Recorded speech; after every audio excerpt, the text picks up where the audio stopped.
649 കുടുംബങ്ങൾക്ക് ഫർണിച്ചർ ഉൾപ്പെടെയുള്ള back to home കിറ്റുകൾ നൽകി.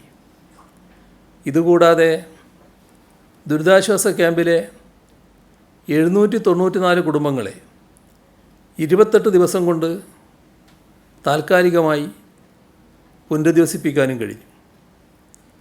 ഉരുൾപൊട്ടലിൽ തകർന്ന മുണ്ടക്കൈ സർക്കാർ LP സ്കൂളും വെള്ളാർമല സർക്കാർ വൊക്കേഷണൽ ഹയർ സെക്കൻഡറി സ്കൂളും മേപ്പാടിയിൽ താൽക്കാലികമായി തുറന്നു. ദുരന്ത മേഖലയിലെ 607 വിദ്യാർത്ഥികളുടെ പഠനം പുനരാരംഭിച്ചു.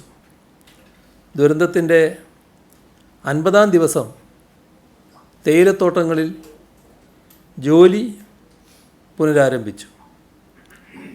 4 മന്ത്രിമാരടങ്ങുന്ന മന്ത്രിസഭാ ഉപസമിതി തുടക്കം മുതൽ ദുരന്ത മേഖല കേന്ദ്രീകരിച്ച് പ്രവർത്തിച്ചു. ഒരു മന്ത്രി മുഴുവൻ സമയവും 50-ാം ദിവസം വരെ അവിടെ മേൽനോട്ടം വഹിച്ചുണ്ടായി. ഒരു തരത്തിലുമുള്ള ആക്ഷേപങ്ങൾക്ക് ഇട നൽകാതെയാണ് ഈ പ്രവർത്തനങ്ങൾ നടന്നത്.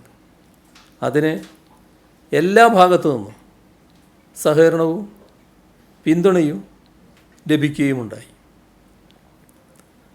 ആ പിന്തുണ എന്തോ ചെറിയൊരു അസ്വാരസ്യം ഉണ്ടാക്കിയെന്നാണ് സംശയിക്കുന്നത്.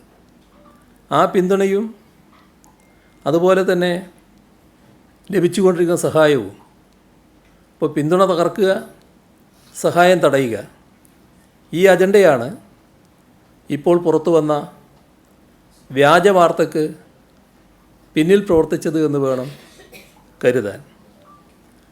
ദുരിതാശ്വാസ നിധിയിലേക്ക് കൈയയച്ച് സാധാരണ ജനങ്ങൾ സംഭാവന നൽകുകയാണ്.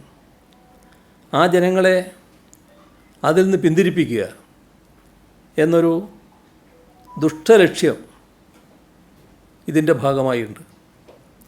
ഒരു സംശയവുമില്ലാതെ പറഞ്ഞു വെക്കാനുള്ളത്, ഇതൊരു സാധാരണ മാധ്യമ പ്രവർത്തനമല്ല, വിശേഷിപ്പിക്കാവുന്നത് നശീകരണ മാധ്യമ പ്രവർത്തനമെന്ന് മാത്രമാണ്. ഈ നശീകരണ മാധ്യമ പ്രവർത്തനം സമൂഹത്തിനെതിരായ കുറ്റകൃത്യമാണ്. തങ്ങളുടെ വിശ്വാസക്കാർക്ക് മാത്രമല്ല, സമൂഹത്തിനെതിരായ കുറ്റകൃത്യമാണ് ചെയ്യുന്നത് എന്ന തിരിച്ചറിവ് ഇത്തരം ആളുകൾക്കുണ്ടാവണം. എല്ലാ മാധ്യമങ്ങളും ഒരേപോലെ ഇക്കൂട്ടത്തിലുണ്ട് എന്ന് പറയുന്നില്ല. ചിലവ തെറ്റായ വാർത്ത കൊടുത്തു എന്ന് മനസ്സിലാക്കി തിരുത്തിയിട്ടുണ്ട്. അത്രത്തോളം നല്ലത് തന്നെ. ഇവിടെ മാധ്യമങ്ങൾ പൊതുവെ വിവാദ നിർമ്മാണശാലകളായി മാറിയതാണ് കണ്ടത്. യാഥാർത്ഥ്യം വസ്തുനിഷ്ഠമായി സമൂഹത്തിലെത്തിച്ച് ജനാധിപത്യത്തെ ശക്തമാക്കുക, ഇതാണ് മാധ്യമങ്ങൾ ചെയ്യേണ്ട ധർമ്മം. എന്നാൽ ആ ഉത്തരവാദിത്വം വിസ്മരിച്ചുകൊണ്ടാണ് പല മാധ്യമങ്ങളും പ്രവർത്തിച്ചത്.